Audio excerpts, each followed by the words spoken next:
Integrating CTE and core academics was one of the cornerstones of CCPT. Several CCPTs did this through a traditional academy model in which students were cohorted.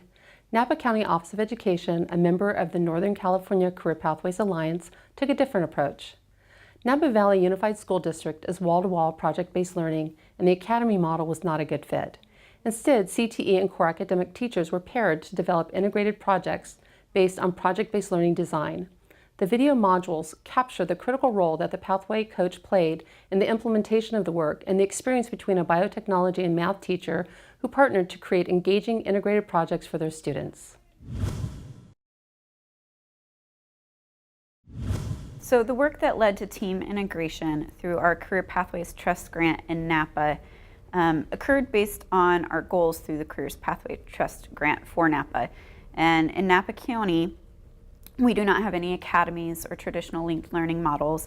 Napa Valley Unified School District is focused on project-based learning, wall-to-wall, K through 12, through the New Tech Network model. So those are their initiatives, and we wanted to align our work through the Career Pathways Trust Grant with the district initiatives that we're working with.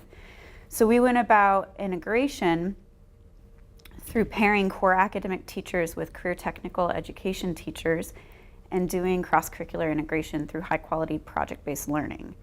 So what the district was focusing on really guided us in our work at the county level with our goals through the Career Pathway Trust Grant for creating cross-curricular integration.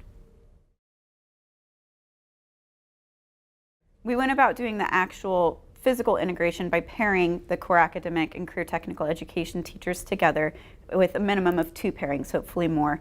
And we worked with the school sites to identify core academic teachers that might be interested. I then met individually with those core academic teachers, went through an overview of them of what to expect, potential stipends for doing the work, why we're doing this, et cetera, et cetera.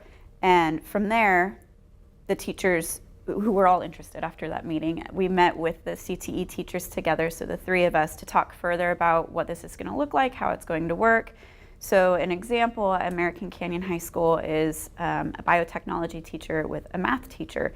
I first met with the math teacher individually, then we came together, biotech, math, and myself, to just start collaborating and talking this out further to alleviate any fears and to just provide more information on what it will look like. So a large part of this was having a teacher who's actually interested in moving this kind of work forward and not interested in shutting their door and being alone and not collaborating. So that's was a key ingredient in doing the actual integration together. So the initial training we did was in-house. I provided a 2-day project-based learning training. Ideally, we wanted the teams of cross-curricular integration teams, the core academic and CT teachers, to be at the training together. That didn't always happen because of logistical reasons with subs and whatnot, but for the most part it did. The teachers came together. We did a 2-day project-based learning training where they had time to start planning an integrated project. And that was really helpful just to get the ball rolling, that initial training. We also provided opportunities for a lot of other professional learning and growth through our Career Pathways Trust Grant, through our consortium of the Northern California Career Pathway Alliance. The CTE specific trainings and conferences like Educating for Careers were really impactful for the core academic teachers because they had never had those opportunities before. They were only ever offered to our CTE department. So that was huge. And then one of the most beneficial use of professional development of our funds was the high-tech high experiences that we had, which we had a lot of. I think the first round of it was coaches going through our consortium, our Northern California Career Pathways Alliance consortium. And after we went down, we wanted to bring our teachers down. And fortunately, our directors of our departments let us, which it cost a decent amount to send a lot of teachers from Northern California to San Diego. But it was the biggest bang for our buck. Our teachers went down, were inspired, came back with so many ideas and the drive and the passion to move the work forward. And then my role was just supporting them versus trying to force them into being creative and innovative. They were ignited by going to High Tech High. So that was by far the best professional development we could have done for moving the integration along. The process I used as a coach to help the teachers develop projects really aligns with the philosophies of High Tech High and Sir Ken Robinson, with supporting teachers in what they're passionate about and alleviating their fear of failure, letting them know that it's okay if the project tanks, and just supporting them and trying to give it a go. In the beginning, when teachers might not have any idea, we had some structures, ways of looking at standards, looking at curriculum, and seeing where crossovers are. There's some resources we provided for planning.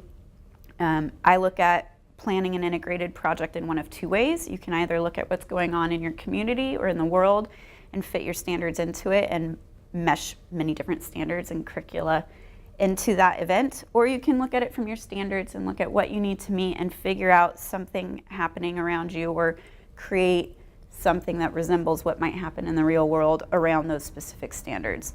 So coaching teachers in that and looking at different project ideas, and then going off of what they're most interested in, what they're passionate about, which is going to be different from classroom to classroom and school to school. But if the teachers aren't moving forward with something they're interested in, that will feed off to the students and learning won't be as deep or as high quality. So coaching them through the ideation phase, it's very much design process, design thinking. And then we did have a planning document, a project planning guide that was an adaptation from New Tech Network and High Tech High and Buck Institute to help them kind of think out and sort through a project process and doing it integrated. And once they completed that, or near completion, they felt more comfortable and confident in actually rolling it out with students.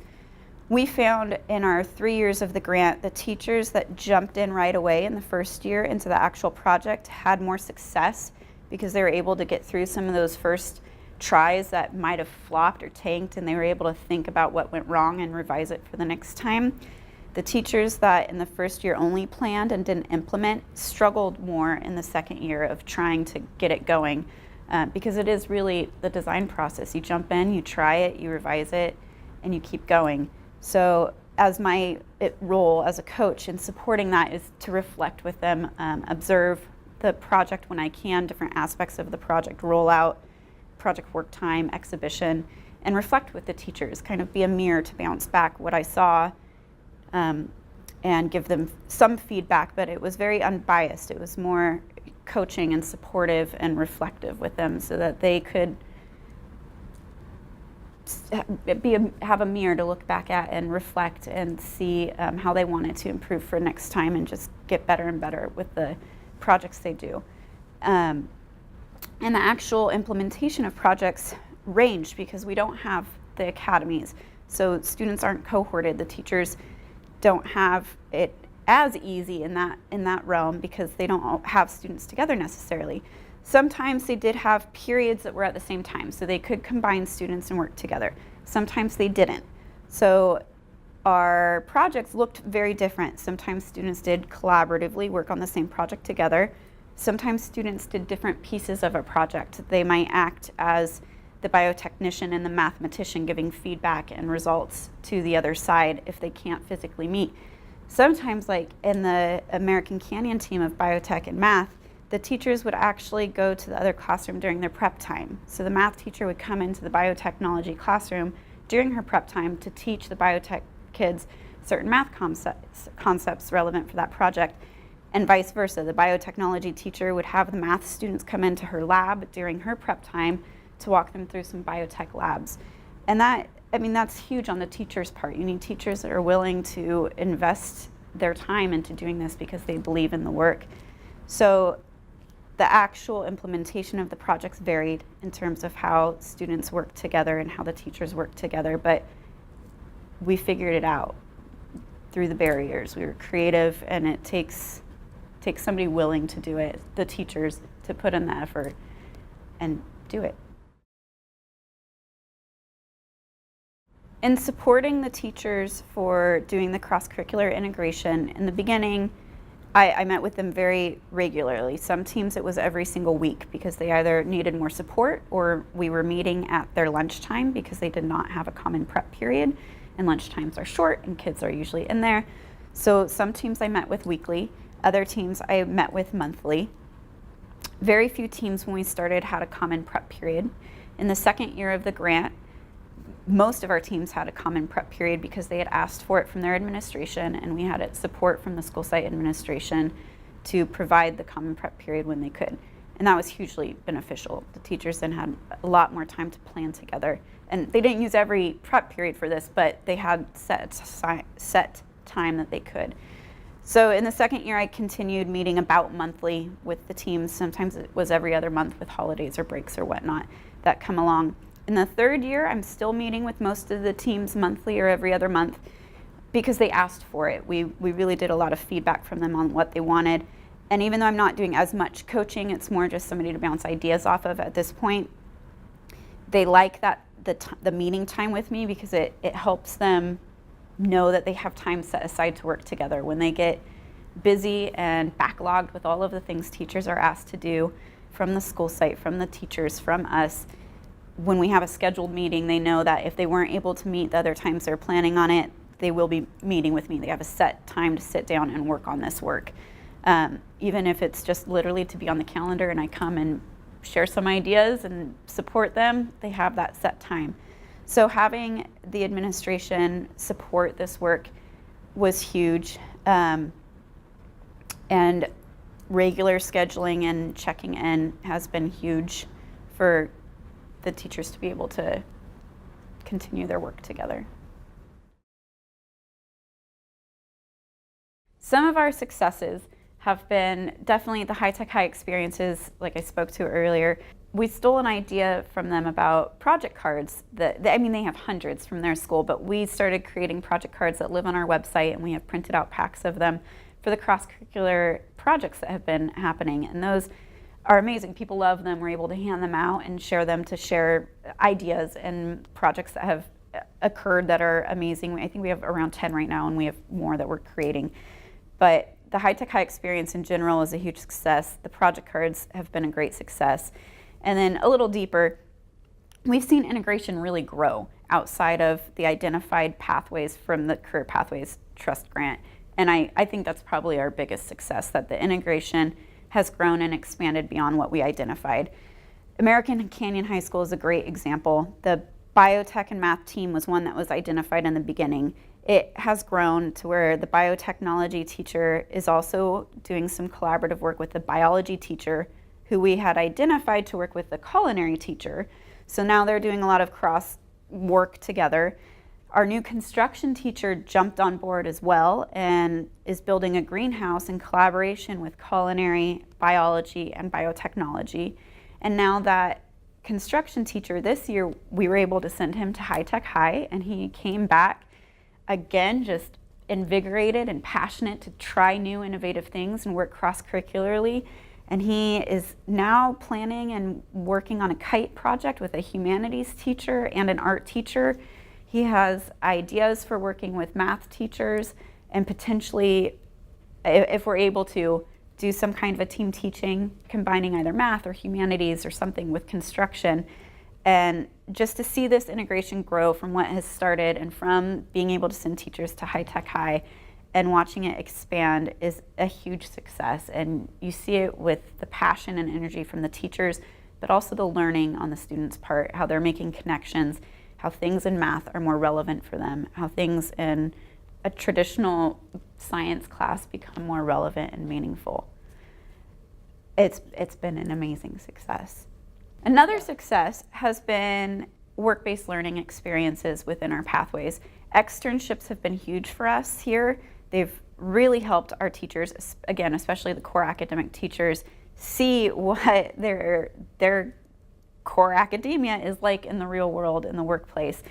I keep bringing up American Canyon High School, but the biotech and math team have done multiple externships. And this last summer, they did a lengthy one at BioRad, where they had an opportunity to plan a project related to what they were learning through their externship there, and came back and implemented it this year. And that experience has been amazing for them.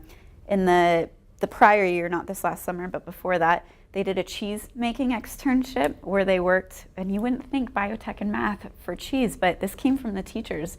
They had an idea and we supported it, and they worked with a local cheesemaker, and they came back and have now implemented for 2 years in a row a cheese making project where we have the details of it on our website if you're interested, but the kids do blind taste testing, they create mathematical analysis of curds and curdling and ingredients, and they do labs. It's really fun and engaging, and that stemmed from an idea but really grew because of the externship they were able to do and the support from the community and from industry. We've done a lot of other externships as well. They've been hugely beneficial, and once those teachers have the connections, they've been able to move forward with work-based learning on their own in their classroom. The same biotech teacher and math teacher did an externship at Monsanto and then made connections, and were able to bring in guest speakers throughout the year from those connections. So the externship experience isn't isolated, it grows, and it provides further experiences for students around work-based learning and real industry people in the classroom.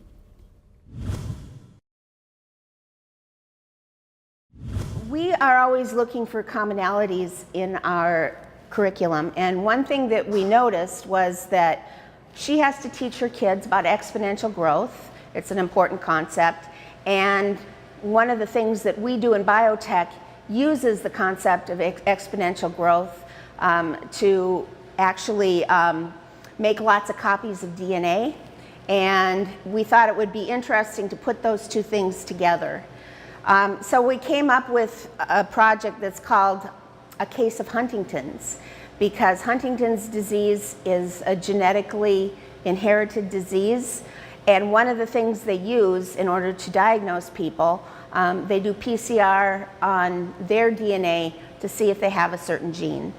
And so we're going through a lot of different things. We're going through the ethics of it. We actually used models to show them how exponential growth and PCR work. And now we're actually doing the PCR reaction. Yeah, and I think like a lot of my students, they took biology, but they've never taken biotech. And when we were reviewing some of the structures of DNA and things, are like, oh, I kind of remember that. But giving them a chance to really see it in practice, and all the time I hear stuff like, oh, you know, when are we ever going to use this math? Or like, it's just numbers on a paper to them.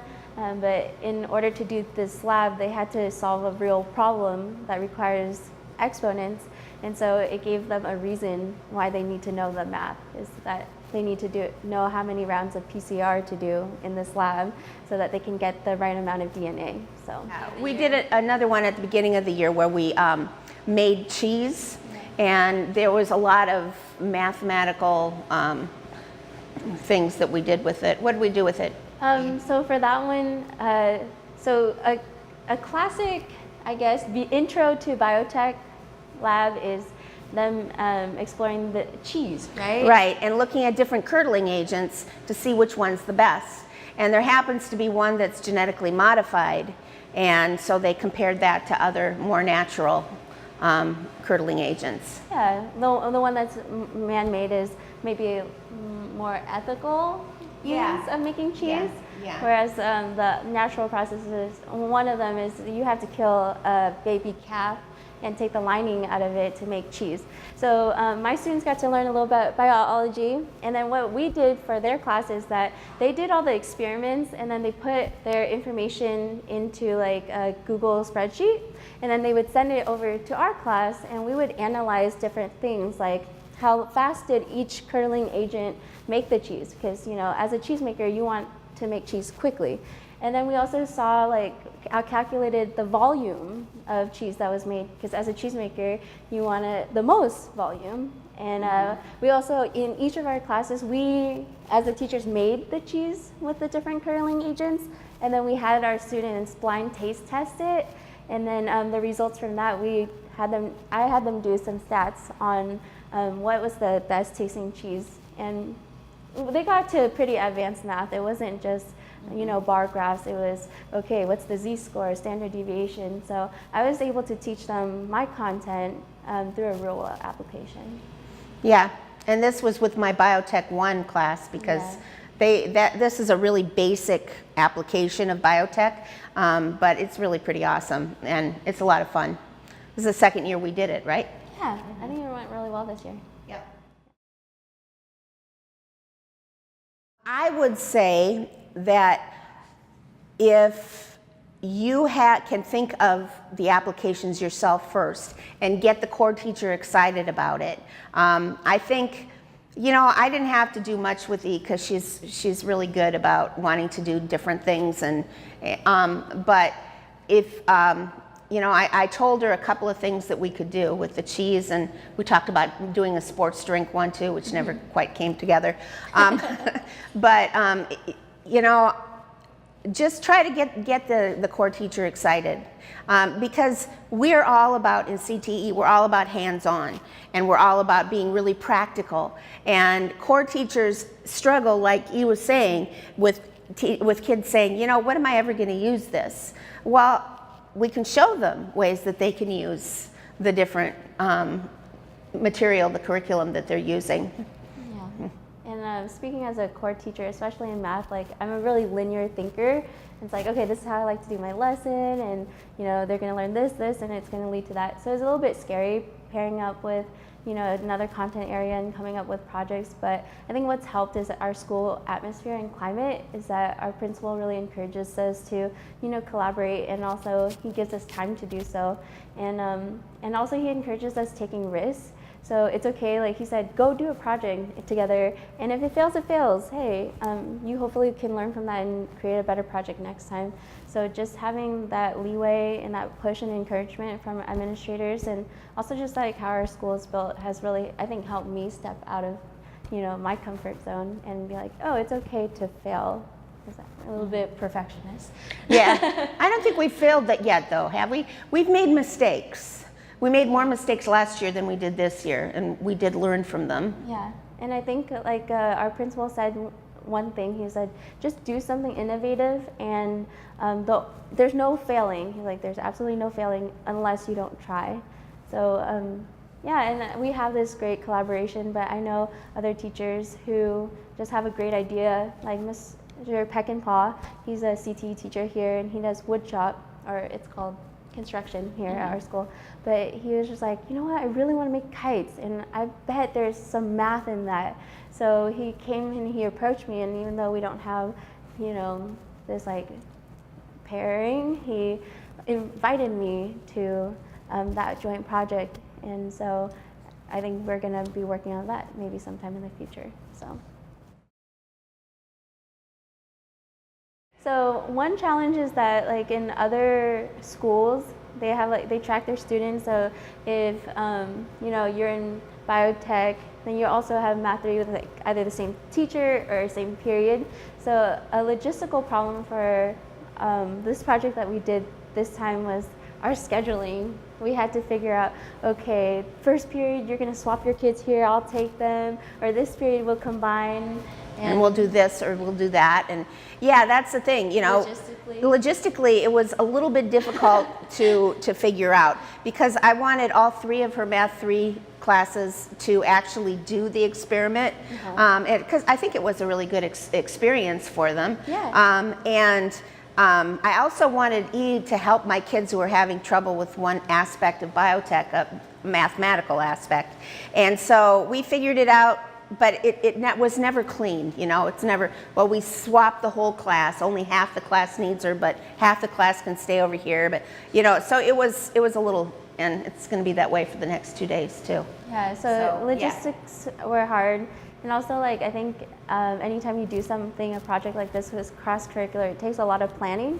And this summer, we had the opportunity to come and really flesh out this project. And that probably took us a week, a solid work time to develop.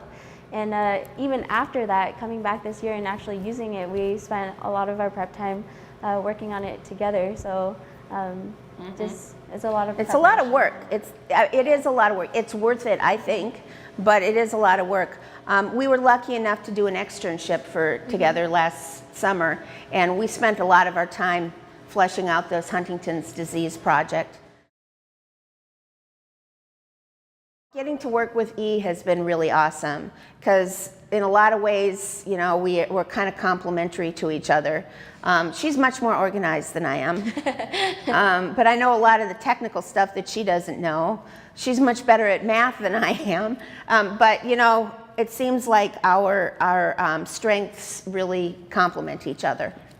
Yeah, and I think what's nice is that for my students, a lot of them don't choose biotech as an elective, and they don't even really know what that field is about. But today, like, I had a student in 6th period, and she came here, and she, like, once Ms. Hawkins was explaining all this material, she kept looking around the lab, and she was like, wow. You know, she started asking questions and becoming curious about, you know, this field, and I got to talk with her and share with her just what it was about. So I think that is the goal of our collaboration, is to bring more CTE into the classroom and open their eyes to opportunities in fields that they might not know exist out there, and maybe they get interested in it.